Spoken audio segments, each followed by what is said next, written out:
Ini loh yang kalian tunggu-tunggu. Selamat datang di Rosma Podcast. I can hear you. Oke, selamat siang Pak Win.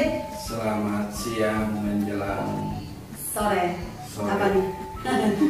Gimana Pak kabarnya, sehat? Kabarnya alhamdulillah sehat walafiat. Buya gimana, sehat? Sehat, alhamdulillah. Pak, ini kita ada di ini nih, di Rosma Podcast. Ini pertama nih kita nih di sini. Iya. Kita perkenalan dulu ya. Jadi Pak Win ini adalah Wakasek ya, Wakasek dari kurikulum sekaligus Wakasek dari SPMI. Nih, udah pada kenal kan? Ya, gimana Pak kesibukan sekarang nih, ngapain aja? Kesibukan sekarang sih masih tetap di Rosma ya, ya kita lagi persiapan untuk menyusun laporan SMKPK karena alhamdulillah di tahun sekarang itu kita masuk ke SMK PK ya, SMKPK untuk pengembangan di jurusan teknik komputer jaringan ya, komputer jaringan. Kalau sekarang itu berubah menjadi teknik komputer jaringan dan telekomunikasi ya. Ya alhamdulillah, ya mudah-mudahan di tahun-tahun berikutnya semua jurusan di SMK Rosma itu bisa di PK kan. Ya, amin, amin ya, amin. SMK PK ini adalah SMK pusat keunggulan ya Pak ya, kita dipilih ya di Kabupaten Karawang ini. Baik, sebenarnya Bapak diundang ke sini adalah untuk menceritakan sejarah Rosma. Kenapa Bapak yang dipanggil? Karena Bapak adalah sesepuhnya di Rosma. Jadi saya di sini akan menanyakan beberapa hal tentang sejarah sekaligus prestasi yang sudah diraih oleh SMK Rosma. Mau tahu nggak sejarah dari SMK Rosma apa saja? Jadi SMK Rosma ini berdiri di tahun berapa, kemudian pas mendirikannya itu siapa saja yang terlibat gitu Pak? Oke, untuk SMK Rosma di sini berdiri tahun 2010 ya, 2010 kita berdiri. Kebetulan awalnya itu dari Mr. Yoki ya, Pak Yoki yang menggagas ya untuk membuat yang namanya atau pembentukan SMK ya, SMK bersama rekan-rekan, yaitu ada Pak Dadan, Pak Ibnu, Pak Adam ya, kemudian juga ownernya yaitu Pak Aking ya, Pak Aking Saputra ya. Jadi mereka yang menggagas, lalu Pak Ibnu manggil saya juga dan Pak Topik ya, untuk membantu membantu di SMK Rosma ini ya, di SMK Rosma ini ya. Alhamdulillah yang masih bertahan itu ya saya di sini ya, makanya tadi dibilang sesepuh ya di SMK Rosma ini, sesepuh. Berarti paling tua ya Pak? Enggak paling tua ya, kalau yang paling tua ada yang lebih tua, lagi gitu. Padahal juga tua ya, iya, benar-benar. Oke, tadi juga ada yang Pak Yoki, berarti masih juga di sini ya Pak ya? Ya, Pak Yoki masih di sini, Pak Dadan masih ya, betul. Ini nih penasaran nih Pak, sebenarnya saya di sini juga penasaran nih, kenapa dipilih namanya Rosma? Awal mulanya gimana tuh Pak? Oke, awal mulanya nama Rosma ya, nama Rosma itu diambil dari awalnya dari yayasannya ya, Yayasan Pendidikan Rosma itu diambil dari nama pendirinya ya, pendirinya waktu itu adalah Pak Waba ya, Pak Waba itu membuat nama Rosma itu berdasarkan nama putrinya ya, dasarnya dari situ ya, dasarnya dari putrinya namanya Rosma ya, Rosma. Jadi tidak ada arti apa-apa, orang kan kadang-kadang mengartikan wah Rosma itu artinya apa, panjangannya apa ya, tidak ada, itu hanya sebuah nama aja ya, nama saja gitu. Terinspirasi dari nama putrinya ya, betul. Rosma ini ya. Baik, pas angkatan pertama itu jumlah siswa yang didapatkan itu berapa Pak angkatan pertama? Oke, angkatan pertama itu 2010 ya, 2010 itu sekitar 48 orang ya, 48 orang. Dikit ya? Ya masih, ya kita masih angkatan pertama ya, masih angkatan pertama. Kita masih ya istilahnya bayi yang baru lahir ya, bayi yang baru lahir. Tapi alhamdulillah kita masih mendapatkan 48 siswa. Tapi di pas kelulusan di 2013 ya, 2013 itu lulusan pertama itu hanya 46, 2 orang itu mengundurkan diri seperti itu ya. Jadi awalnya itu kita dapat 48 siswa ya.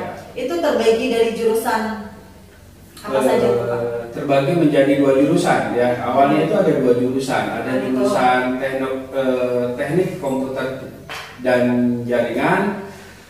Satu lagi adalah administrasi perkantoran ya, administrasi perkantoran ya. Itu apa namanya, jumlah siswanya nggak beda jauh ya, nggak beda jauh apa namanya jumlah siswanya ya di kelasnya seperti itu. Oke, sambil minum Pak, udah Ya, disiapin kopi nih. Siap, ini ada sponsor iya juga dong. Iya, kita punya beberapa tumbler ya. Oke, pertanyaan selanjutnya Pak.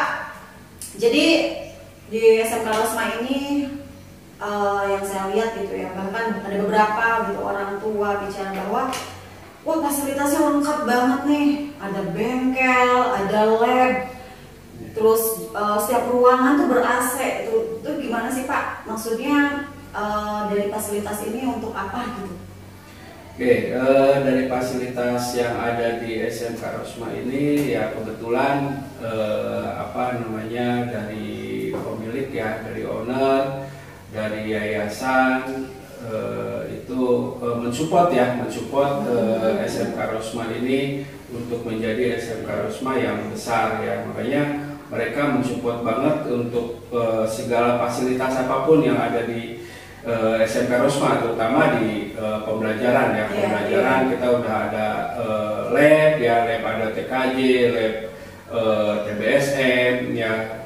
Ada jurusan baru juga, kita ada jurusan baru, ada labnya, ada lab apa namanya, teknik mesin industri, ada lab apa administrasi perkantoran, dan juga ada bank BNI. Ini semua ya karena pedulinya yayasan dan juga owner terhadap SMK Rosma ini ya, karena dasarnya itu kalau misalnya apa salah satu ini mati, misalnya ownernya misalnya tidak peduli ataupun yayasannya cuek, nah ini tidak akan berjalan. Karena ini semuanya peduli ya, alhamdulillah kita semua bisa berjalan dengan baik, fasilitas juga semua bisa dipenuhi ya oleh yayasan dan oleh owner juga. Ya, jadi harus ada beberapa ini ya yang pihak mendukung ya, sekaligus yayasan ini sangat mendukung sekali sehingga menyediakan fasilitas yang sangat lengkap ya. Termasuk ini kita punya ruangan baru nih, podcast ya, ruangan podcast. Oke, pertanyaan selanjutnya nih Pak, hal yang menjadi kelebihan dari SMK Rosma. Nih kan banyak nih yang sekarang nambah terus ya siswanya ya, banyak yang daftar ke sini. Kelebihan apa sih yang ada di SMK Rosma ini sehingga banyak yang tertarik untuk masuk SMK Rosma? Oke, kalau kelebihan sih dibilang dasar ya, dasar dari kelebihan itu pasti semua sekolah juga punya kelebihan masing-masing ya. Tapi di SMK Rosma itu lebih kepada disiplin ya, disiplin, pertama disiplin siswa, disiplin gurunya juga ya. Disiplin siswa itu apa namanya, kita menerapkan yang namanya kalau di pembelajaran itu tugas dan sebagainya kita selalu kontrol ya pada siswa ya. Dan juga kalau untuk guru itu dari sekolah itu kita selalu mengontrol bapak dan ibu guru itu mengajar atau tidak ya, karena ini adalah bagian dari suatu pelayanan ya, pelayanan sekolah kepada siswa. Kalau sekolahnya tidak bisa melayani siswa ya berarti ini saya anggap ya seperti gagal gitu ya, gagal. Makanya banyak orang tua itu kenapa sih pengen di Rosma ya, karena wah Rosma mau belajar, Rosma setiap waktu ada kegiatan, alat prakteknya juga lengkap Ya, nah ini kelebihan dari SMK Rosmaya, kuncinya adalah disiplin, ya, disiplin dari semua lini ya, guru, siswa, dan juga staf-staf yang ada di sekolah ini. Jadi banyak banget nih ya kelebihannya ya. Jadi yang pertama adalah fasilitas, otomatis ya fasilitas sudah terbukti. Terus kemudian disiplin. Nah disiplin juga bukan hanya siswa saja, tapi guru-gurunya juga disiplin ya. Terus kemudian yang ketiga itu adalah pelayanan. Nah ini jarang sekali dapatkan dari sekolah-sekolah yang ada gitu ya, pelayanan nomor 1 gitu ya. Jadi kita benar-benar langsung ngecek ya orang tuanya, gitu ada WA group ya. Berbicara tentang kelebihan nih, kita mau 11 tahun ya Pak SMK Rosmaya ini. Kita baru tahun kemarin merayakan yang ke-10. Nah sekarang mau mendekati nih ulang tahun yang ke-11. Nah kira-kira harapannya apa sih untuk SMK Rosmaya sendiri gitu, dari guru-guru, terlebih dari Pak Widodo sendiri itu apa?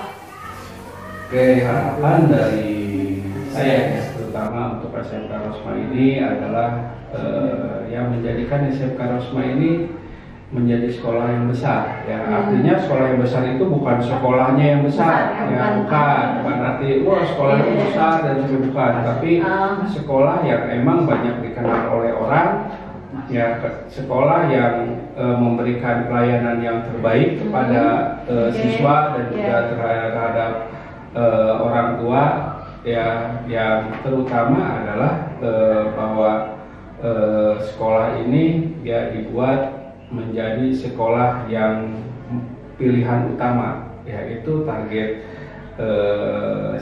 saya sebenarnya ya untuk depannya, dan juga mungkin Bapak Kepala Sekolah juga Pak Ganesha juga mempunyai target-target yang sama ya, menjadikan SMK ini bukan menjadi pilihan kedua, ketiga, keempat, tapi kita adalah pilihan pertama ya.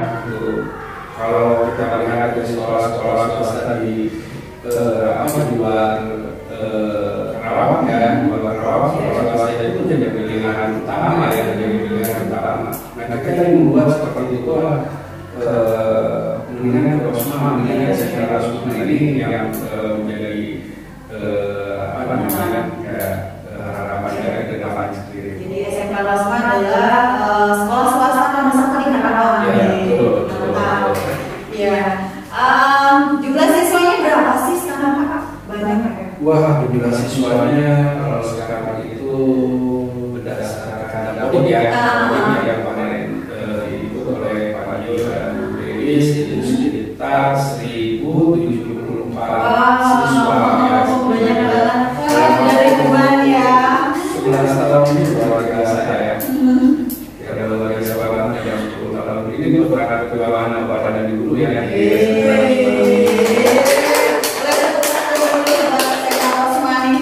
Udah 1000 lebih ya siswanya.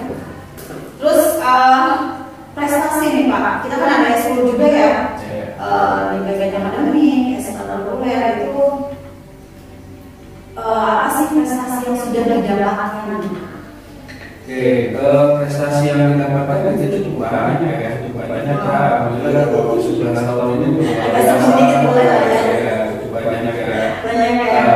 Baik di akademik maupun di non akademik ya. Di akademik itu zaman awal-awal itu kita bisa juara bahasa Jepang ya, akuntansi juga kita pernah juara ya.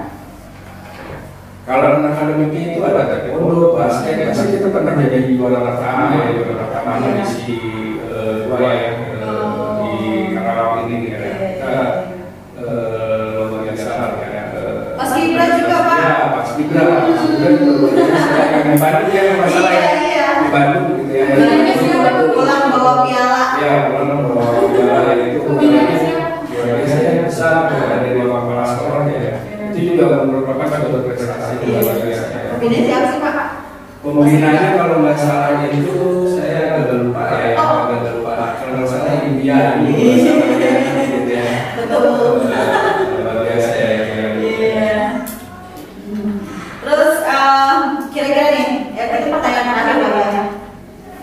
Motivasi nih untuk siswa-siswa di SMK Rosmaya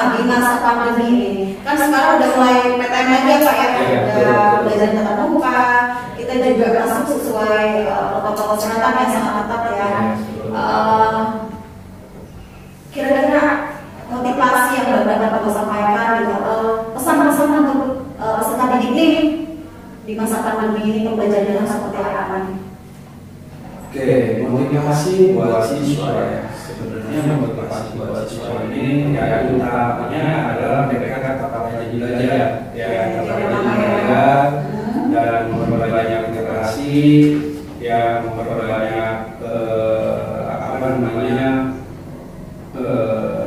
kalau zaman sekarang itu istilahnya apa ya, searching ilmu pengetahuan melalui media sosial ya, karena ilmu pengetahuan itu bukan hanya yang dapat dari sekolah saja, tapi juga mendapatkan dari, tapi kita harus bisa menyaring ilmu tersebut ya, mana yang baik, mana yang tidak baik ya. Motivasi saya adalah ya mereka tetap rajin belajar. Kuncinya adalah yang tadi saya bilang adalah disiplin, tetap disiplin ya, dan juga apa namanya mereka juga ya jaga kesehatan di masa pandemi ini. Dibilang secara menurut tapi tetap ya kita harus tetap waspada, jaga kesehatan juga protokol kesehatan semuanya juga harus dijalankan karena PPKM ini juga bisa berjalan karena ada kedisiplinan dari siswa, guru dan semuanya. Ya, jadi pandemi bukan jadi suatu penghalang ya, untuk kita terus belajar gitu, yang semangat belajar. Minum dulu Pak, kayaknya udah dingin deh kopinya. Saya juga minum nih. Kita punya tumbler dari SMA Pasma.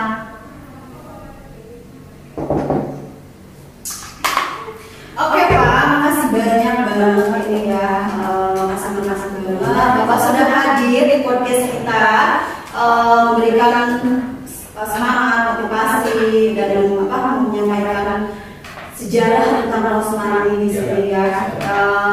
Nanti kapan-kapan ketemu lagi ya. Kita undang lagi ya.